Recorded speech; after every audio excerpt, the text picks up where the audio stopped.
Very warm welcome to this panel of very distinguished economists here to make sense of some of the economics and what is not so economic about the budget. Can I start with you, Abheek, to sort of give us a quick sense of what you really make of this budget? Finance Secretary Tuhin Kanta Pandey, who was here just a little while ago, said in his opening comment, he said it's non-inflationary.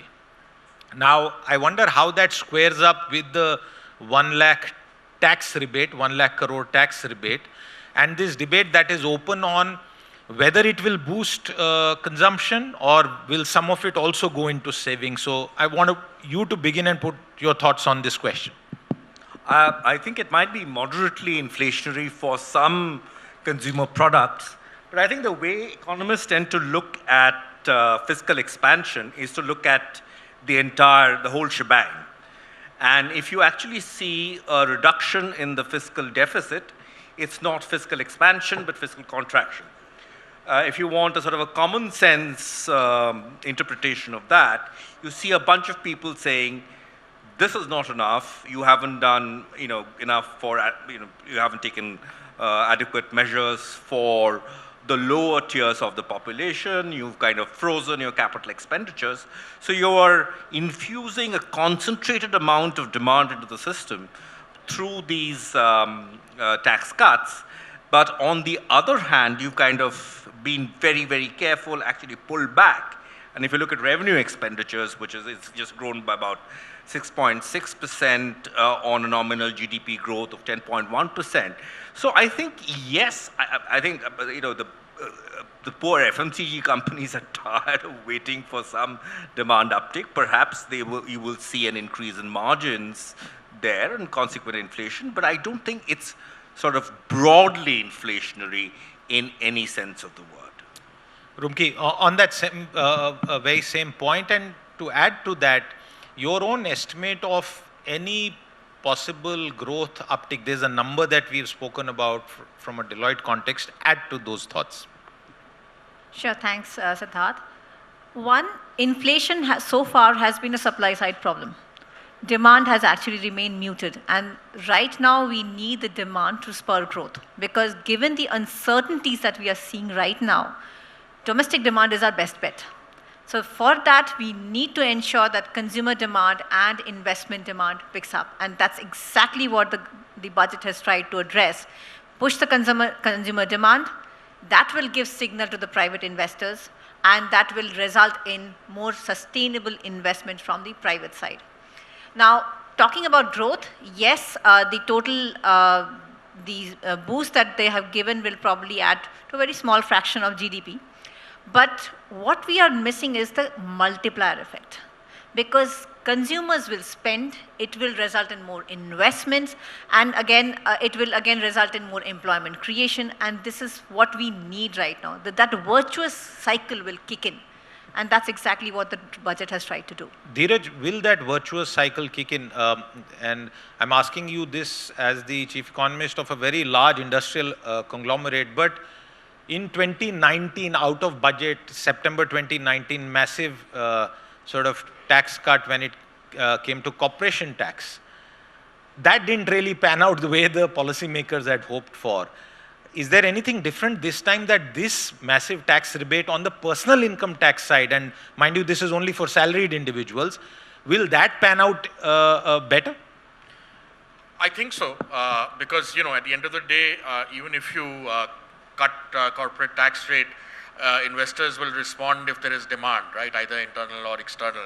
If those are muted, then, even if there is a tax cut, investment may not come. But I think if you cut taxes on individuals, they are more likely to spend that money, and therefore you are much more likely to get an immediate positive effect than you would. And as Rumki said, that may in turn spur private investment and create a virtuous cycle. So if you're creating a virtuous cycle or trying to create a virtuous cycle, I think this is a much more direct way and much more, I would say, the right way to do it. Whether it works, we'll see. I think, at the end of the day, we should also keep in mind that, fiscal policy doesn't drive growth over the long term. It can help, and this is global, right? It can help smoothen out cycles.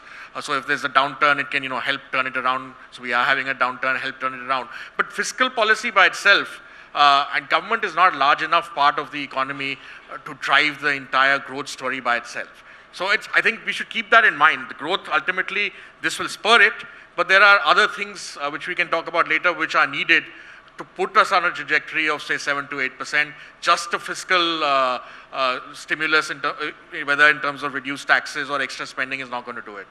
Abheek, despite this generous tax rebate, the economic survey projects growth at the top end only at 6.8%. Who is being more conservative or pessimistic, the observers and analysts, or is this economic survey and the authors being more realistic, knowing all the numbers? No, I think they're just being, I think the projections are realistic in the sense that, look, last year, some people made projections, including the RBI, of 7% plus at the beginning of the year. The economic survey put it at 6.5 to 7%.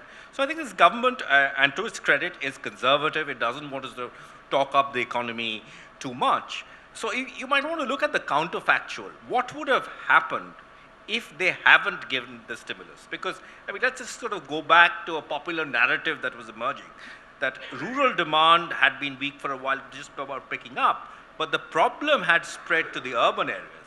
And I think for the salaried middle, so it was a structural, long-term consumption softness issue, which was now, there's a little bit of improvement on the rural side, but the poor urban consumer, the lower and the middle tiers of the middle class, were getting hit on with various things. There was a serious paucity of demand. So if you didn't do this, you might have slipped below that 6.5% range. So I think a lot of these forecasts need to be understood in terms of what would have happened if the finance minister hadn't done this. So I would look at it from that perspective. Maybe we would have dropped below 6% for all you know. I have two other points to pick up. One is on per capita and reforms. But before I do that, Rumki, before I come to you, Dhiraj, to you, one of the observations after this, and this is a question that was put to the finance minister herself today, is the timing of this. And I wonder, from a political economy perspective, wouldn't this cut have played out better had it happened last year before the general election? Did the government miss a trick then? Probably not. I don't think that this is a large enough segment in terms of voters. It might have helped in certain places, sure, but I don't think so. I don't think this would have necessarily made a difference in terms of election outcome. And I think when we're looking at sort of getting back to 7-8%, this is fine. I agree with Abheek that we could have gone below 6. So this is about keeping it at above 6. But I think if we want to really go to 7 to 8, the only driver is productivity growth. And for that, you need structural reforms, which I think, again, the government has taken note of in the budget. There's a lot of, and survey also takes note of. And the government has promised a committee on, the non-financial sector regulations, etc. So I think, if that follows over the next 6 or 12 months in terms of actually cutting some of the red tape radically and making it much easier to do business, then you will see perhaps an acceleration over the next 2 or 3 years towards 7% plus.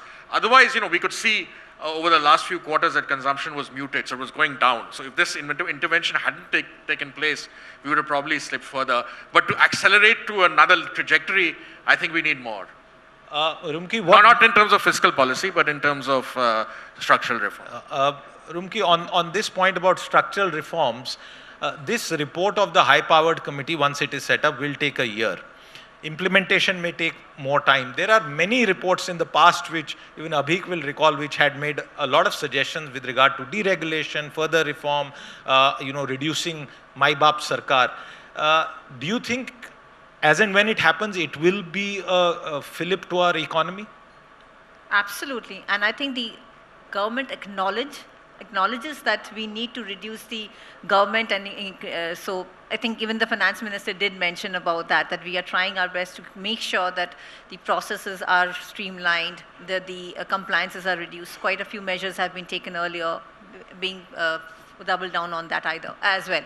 So the Deregulation is something which the government has to be very careful with.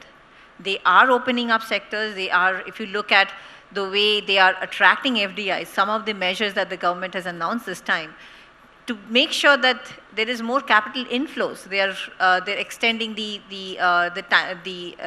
tax exemption limit for the sovereign funds and pension funds. These are ways to say that we have potential, bring in investments, and these are some of the measures they're taking. And of course, they are following up with many tax changes. Our income tax committee is going to sit here on Friday, right? And so they are taking those measures. It takes time, but it is kind of taking those measures. Yeah, just very quickly, in 1991, we talk about the budget, Manmohan Singh's budget and what it did. But on the same day, there was an industrial policy resolution which was introduced by Narasimha Rao as industries minister. And that played an equal role in terms of, unleashing the animal spirits and entrepreneurship of the economy. So I think the budget part has been done by the FM. Now we need the second part, which is freeing up entrepreneurship and letting the animal spirits free. So budget can't do everything, I agree, and other things take time. But if next year the budget can announce that whatever this committee has suggested is going to be implemented, then we're talking about serious growth. Abheek, Actually, Siddharth, the point that I wanted to make, Rumki, sorry, go ahead, please go ahead. No, just one point is that the government doesn't actually limit itself in bringing reforms just during the budget. It does it throughout the year. If you look at the PLI scheme, the National Logistics Plan, everything has been announced out of budget. So it is continuously doing those reforms. Sorry, No, thanks. not at all. No, I just wanted to mention that a lot of the red tape is really in the state's backyard.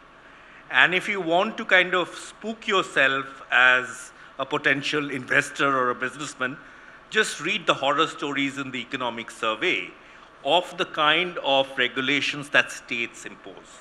So I think the central government, to the extent that it has decriminalized a lot of economic offenses, the list of decriminalization has increased, I think a lot can be done at the state level. And I think apart from some of the leading states, they believe that just having, and this is something I've told a number of state bureaucrats, that please just don't have one big summit, right? And let that be the end of your effort to garner investments. You have to put in a concerted and sustained effort to figure out where the problems are. I think one of the horror stories that the economic survey talks about at the state level, that it is actually far less costly to have 2 plants of 150 workers each instead of 1 plant of 300 workers each.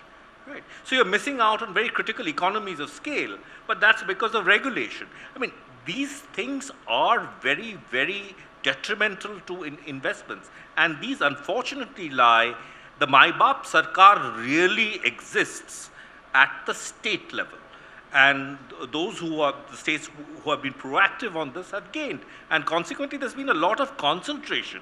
If you see the leading states, Tamil Nadu, etc., I mean, they've got their act right, and that's kind of set off a virtuous cycle of getting feedback and getting their acts right. Some states are so badly left behind because they're stuck in this mire of hyper-regulation. The political constituency for deep reforms at the state level, do you think it exists? And I refer you to the Niti Aayog report, which speaks about individual states and their performance and provides us a listing as well. And contrary to popular belief, you will see some surprising names there. Is the political constituency for reforms actually expanded or shrunk in the past few years, Dhiraj, in India? So my view is that we are a slice of cake economy, not a size of cake political economy. I think when it comes to the crunch, when it comes to an election, what we look for or what parties campaign on, which is presumably a response to what popular expectation is on redistribution. How to share that slice, either reservations or freebies or whatever. There's very little size of cake economy in the sense of growing the pie so that you can all get a greater share of a bigger pie, but that's not the priority. That's not the way elections take place in any part of the country, right? So I think that is a difficult one, even for someone like the Prime Minister who's spoken about speed or scale or certainty, the kind of things investors want. It's very difficult for those to be pushed through. I know state governments are different from the center, but the center has influence on a number of states.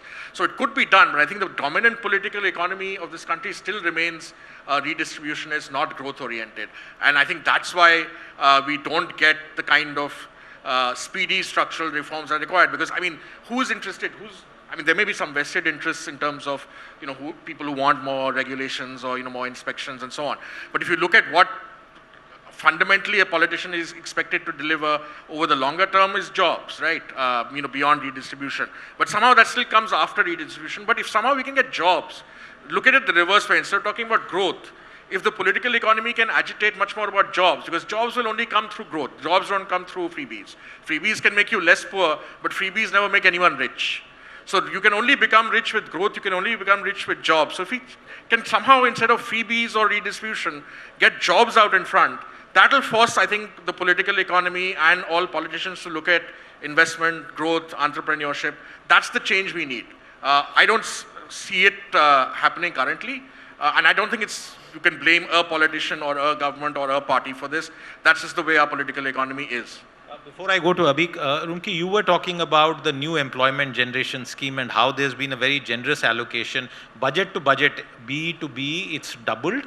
RE to BE, in fact, there are almost 14,000 crore additional or 13,500 crore additional that are likely to be spent. Is that going to yield results in your estimation? Yes, in fact, the government, when they announced this in the last budget, in July budget, they said the employment link incentives, which is the component which is actually tripling, that is the component where they're kind of incentivizing the private sector to create employment. Because at the end of the day, government is a very small segment of the entire investment and corporates, right? So it's the private sector who has to create. And this incentive is kind of giving benefits to the private sector to employ the freshers, because they are kind of talking about internships. So this is definitely going to help. But it's very important to utilize the funds, because right now they have allocated, but they have to make sure that it is implemented quickly. It is because the scheme was announced in July, but then it started taking effect only in December. So they have to implement it quickly and make sure that the private sector does take that advantage of it. And I think what the corporates are also doing it, and especially in my organization, I see they are investing in the workforce, in the skilling, the kind of AI technologies that we are getting skilled for. So the motivation is there, the incentives are there. It's just that now it has to be implemented and followed upon. But it's a good scheme. I have nothing against it at all, and linking incentives with employment. But again, if you look at, it's by the way of PF contribution, again, how an organization will comply, how the money will be dispersed. You get into a lot of bureaucracy there as well. So instead of trying to again, for me, this is trying to distribute the same pie. And the government adding a little bit so that you create a few more jobs. Instead of that, just unleash entrepreneurship, unleash growth, unleash 1,000 people factories instead of making entrepreneurs do 2 or 3 small enterprises. So I think we need to change our imagination to scale and speed, some at a different level, rather than trying to tinker around at the margins of the same system. One of the words that Anand, the Chief Economic Advisor, Anant Nageshwaran loves to use in his economic surveys the idea of the Mittelstand, which is the German model of stable, medium-scale industry. That incidentally has collapsed now. In Germany, one of the reasons why Germany is going through. So I think one of the problems with Mittelstand and just coddling the small and medium industry is that you create, and this is part of our, again, as Dhiraj was saying, redistribution is very much in the DNA of our political economy or our political narrative. I think the small or medium is beautiful is kind of very hardwired in our brain. I think we need to sort of get out of it. We need to scale, we need to ramp up. And I think some of this coddling really creates a bias against you just sort of become a little insensitive to the needs of larger industry, you become kind of suspicious or whatever. But that said, they flourish nevertheless. But I see a problem. I see a positive side because they are employment intensive. But I think the thing that I am very happy in the budget about is that we finally got down to talking about, sectors that really employ people without necessarily sounding very cool, for the lack of a better word. Things like leather, non-leather footwear, toys, etc., and didn't sort of keep banging on about mobile telephony and electronics. So I think that's a major step. We're recognizing that, look, I mean, we can't do a lot of things. We have technology barriers, etc. We have skill constraints. Let's just focus tourism. But while you speak about some of the plumbing, really, which is very, very important, do you think the big picture on reforms, the expectation that Prime Minister Modi's government and his tenure would yield big bang reforms? We saw some of that.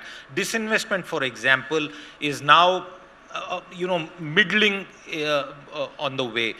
Look at some of the other attempts or words spoken about reducing the ambit of the government. We don't see that. In fact, more PSUs have been set up recently in certain new areas rather than in the past. So, is there only lip service being paid to reforms at this stage, Abheek?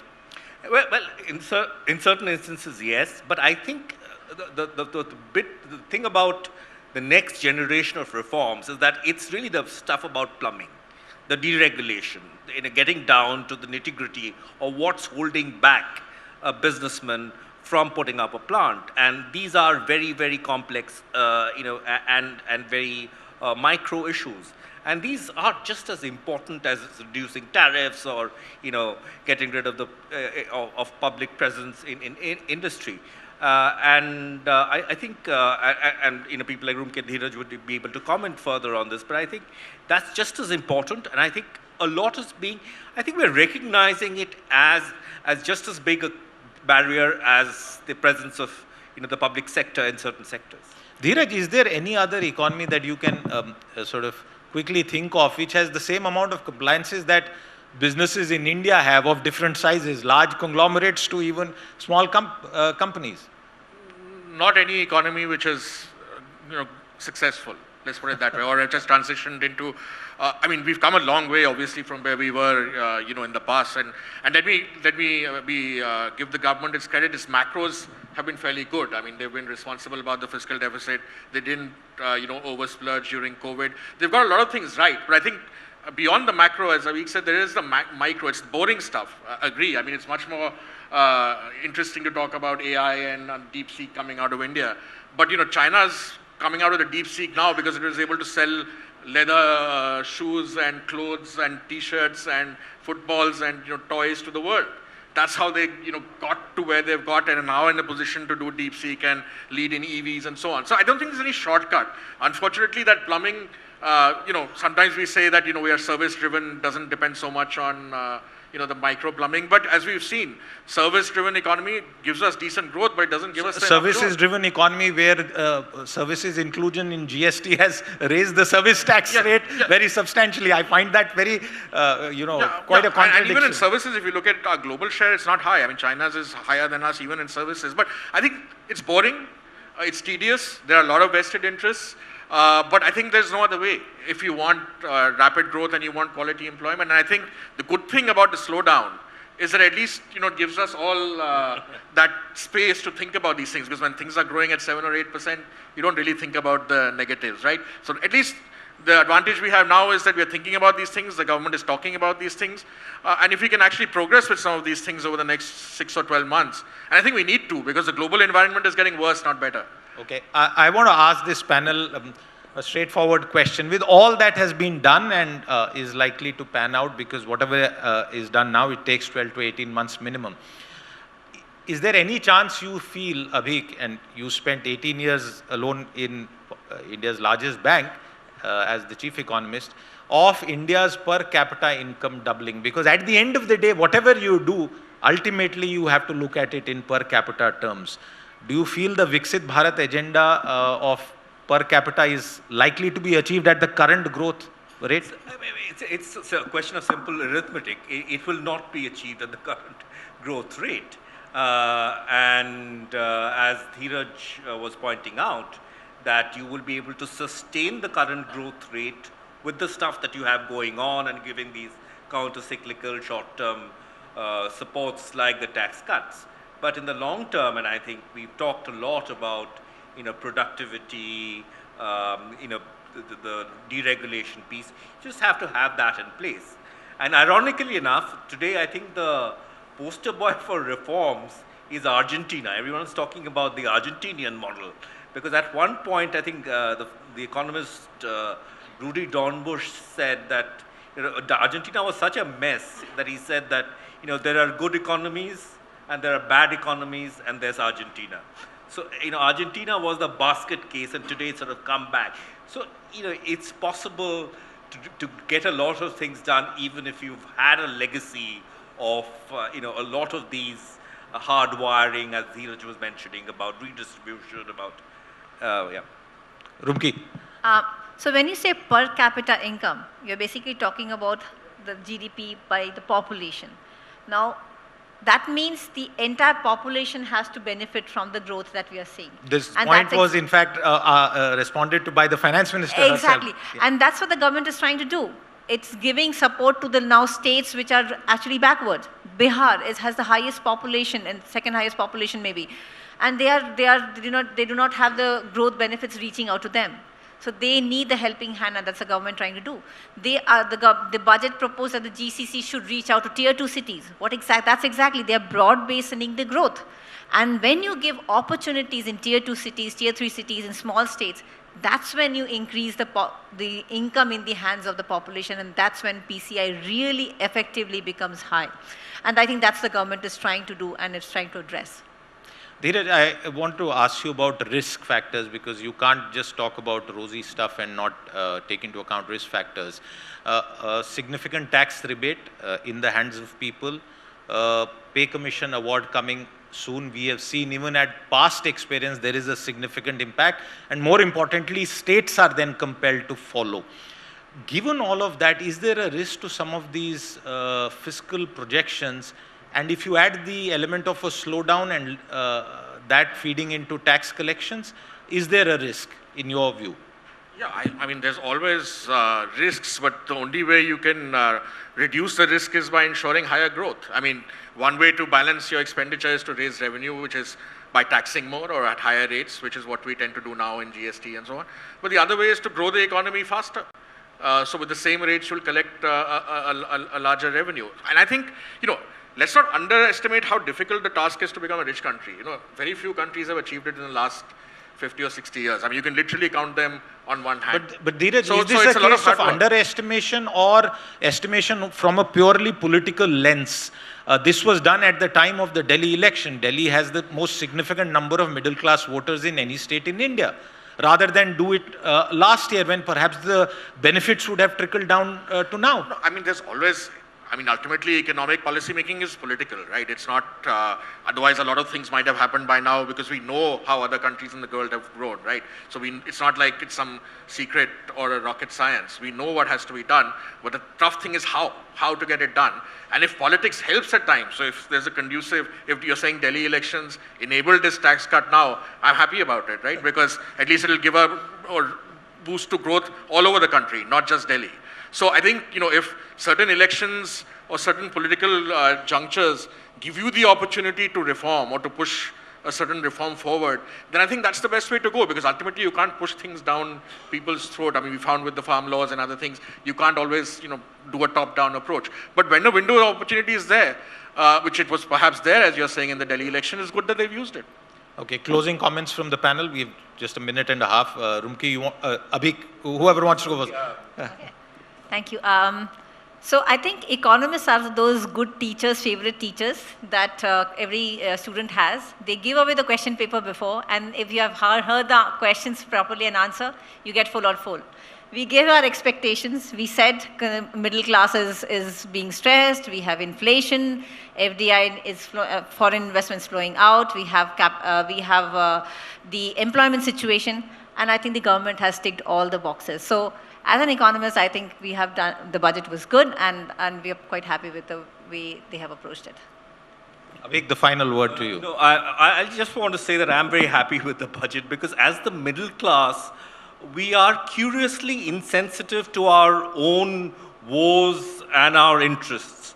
The middle class doesn't have any, reasonable degree of political legitimacy in our, political narrative or our political economy. And I'm glad that the middle class, and which is, certainly not affluent. You're talking about, families with household incomes of 15 lakhs or so living in Gurgaon, which I think is, or Delhi or whatever, which is, it's really difficult. And I think the fact that the middle class gets legitimacy, and we do a lot for the country as taxpayers, as providers of skills, I think I'm very happy about being recognized at last. Well, I'm glad that you ended the session with that. Abheek, thank you very much. Rumki, Dhiraj, a round of applause for our economists here.